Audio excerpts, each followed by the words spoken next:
దశకం 19 ప్రచేదస కథావర్ణనం. పృథోస్తు నప్తా పృథుధర్మకర్మణః ప్రాచీనబర్హిర్యువతౌ శతద్రుతౌ ప్రచేదసో నామ సుచేదసః సుతాన్ అజీజనత్వత్కరుణాంగురానివ పితుః శిశ్రుక్షా నిరతస్య శాసనాద్ భవత్తపస్యాభిరతాదశాపితే పయోనిధిం పశ్చిమమేత్య తత్తడే సరోవరం సందదృశుర్మనోహరం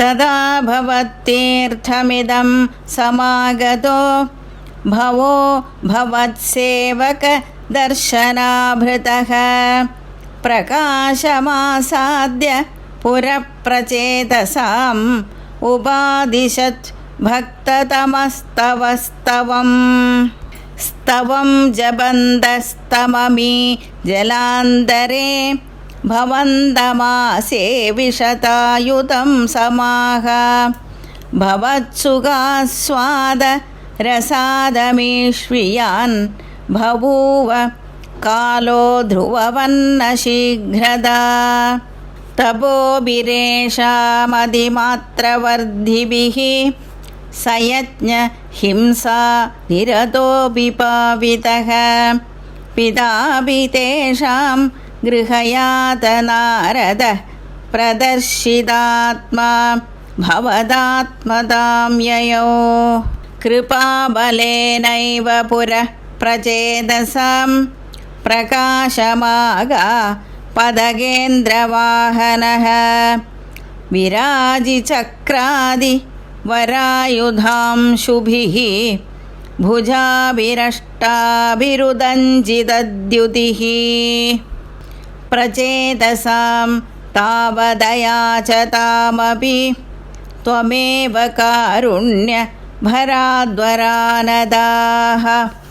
భవద్విచిందాపి శివాయ దేహినాం భవత్వసౌ రుద్రనుతిశ్చ కామదా అవాప్య కాంతాం తనయాం మహీరుహాం తయారమధ్వం దశలక్షవత్సరీం సుతోస్తు దక్షో నను తత్క్షణాక్షమాం ప్రయాస్యధేధి న్యగదో ముదైవతాన్ తతశ్చ తే భూతలరోధినస్తరూన్ క్రుధా దహంతో ద్రుహిణేన వారితాః ద్రుమైశ్చ దత్తాం తనయామవాప్యతాం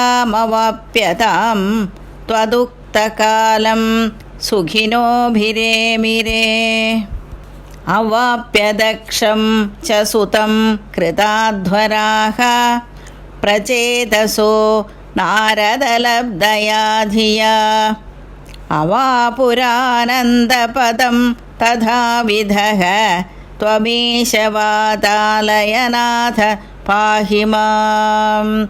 హర హర నమః పార్వతీపతయే హర హర మహాదేవ. గోపికా జీవనస్మరణం గోవింద గోవింద. నారాయణ అఖిల గురో భగవన్ నమస్తే.